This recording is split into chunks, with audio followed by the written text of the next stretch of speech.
ఇవాళ పంజాబ్ హర్యానా ప్రాంతాలలో దేశ సరిహద్దు ప్రాంతాలలో దేశ రక్షణకు ఉక్కు కవచంగా నిలబడ్డ పంజాబ్ రాష్ట్రం పోరాటాలకు దేశ స్వతంత్రంలో అగ్రభాగాన నిలబడ్డ పంజాబ్ ఈరోజు డ్రగ్స్ మహమ్మారిలో కొట్టుకుపోతుంది.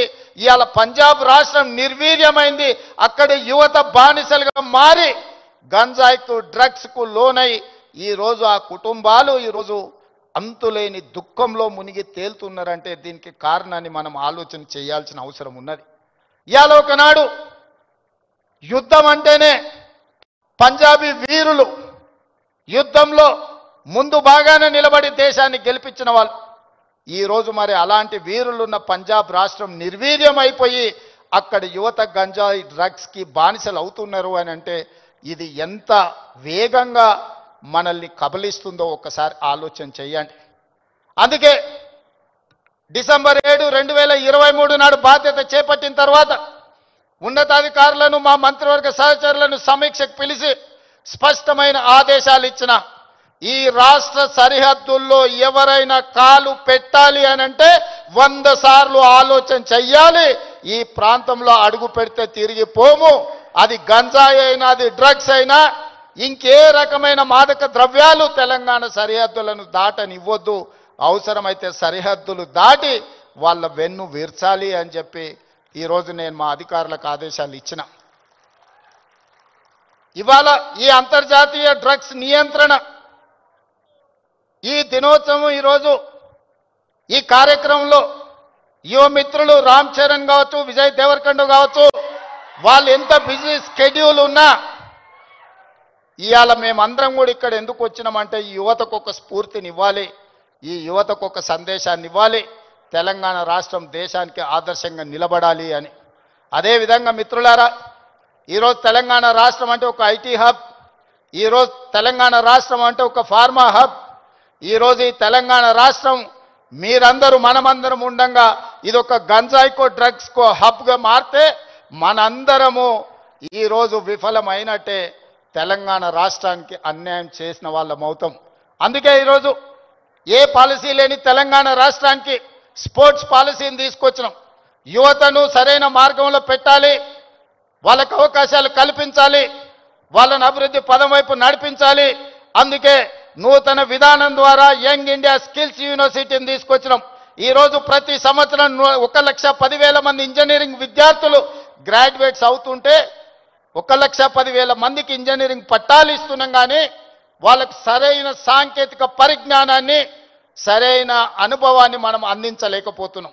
అందుకే ఒక పక్కన డిమాండ్ ఉంది, ఇంకొక పక్కన సప్లై ఉంది.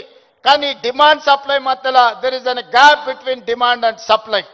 అందుకే ఈరోజు ఆ డిమాండ్ అండ్ సప్లైని బ్యాలెన్స్ చేయడానికి యంగ్ ఇండియా స్కిల్స్ యూనివర్సిటీని ఈ రాష్ట్రంలో ఉన్న యువకులకు సాంకేతిక నైపుణ్యాన్ని నేర్పించి ప్రపంచ దేశాలను శాసించే విధంగా మన యువతకు శిక్షణ ఇవ్వాలి అని ఈరోజు యంగ్ ఇండియా స్కిల్స్ యూనివర్సిటీని ప్రారంభించుకున్నాం.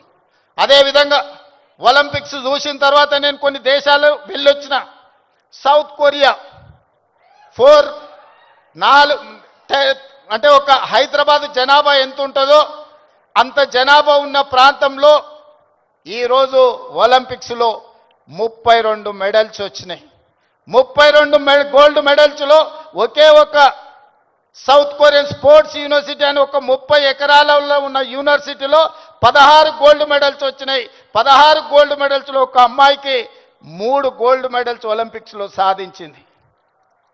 సౌత్ కొరియాలో ఒక అమ్మాయి 3 గోల్డ్ మెడల్స్ సాధిస్తే 140 కోట్ల జనాభా ఉన్న భారతదేశం ఒక గోల్డ్ మెడల్ సాధించలేదంటే ఆ దేశంలో ఉన్న ఒక అమ్మాయితో 140 కోట్ల మంది మనం పోటీ పడలేకపోతున్నాము అని అంటే ఇది ఆలోచన చెయ్యాలి.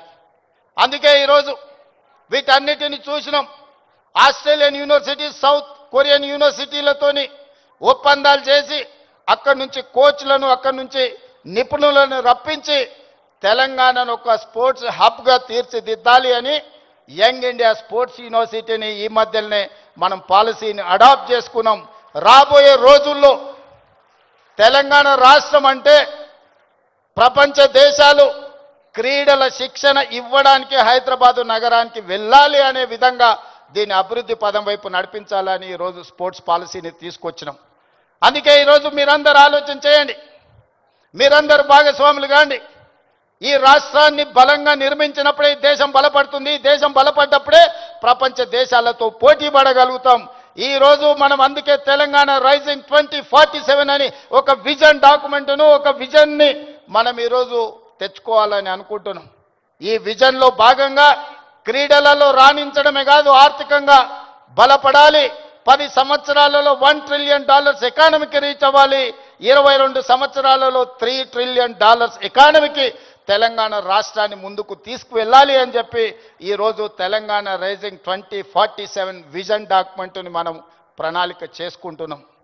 అందుకే రాష్ట్ర ప్రభుత్వం అన్ని రకాలుగా తెలంగాణ రాష్ట్రంలో ఉండే యువతకు శిక్షణ ఇవ్వాలి, అవకాశాలు కల్పించాలి. భవిష్యత్తులో మీరు గొప్ప వాళ్ళు కావాలి అని నేను ఈ వేదిక మీద నుంచి కోరుకుంటున్నా. మీకందరికీ తెలియాల్సింది, చరణ్ స్కూల్కి వెళ్ళేటప్పుడు నాకు తెలుసు, ఆ రోజు నేను అనుకున్న చరణ్ రాణించాలి అని. ఈరోజు నేను గర్వంగా ఫీల్ అవుతున్నా. నా కళ్ళ ముందరనే స్కూల్ నుంచి కాలేజ్ నుంచి రియల్ లైఫ్ నుంచి రియల్ స్టార్ లాగా ఫిల్మ్ ఇండస్ట్రీలో రాణించి ఈరోజు RRR ద్వారా ఆస్కర్ అవార్డుని సాధించి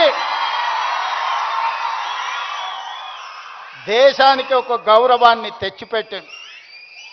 అది అంత ఆశామాసిగా వారు సాధించిన విజయం కాదు.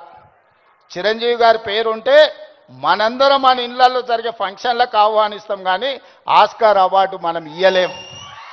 కష్టపడ్డాడు కాబట్టి, రాణించుండు కాబట్టి ఈరోజు ప్రపంచమే ఆస్కార్ అవార్డు ఇచ్చి ఒక యువమిత్రుణ్ణి గౌరవించింది. మరి దానికి కారణం కఠోరమైన దీక్ష, పట్టుదలతో ఆ రంగంలో రాణించడం.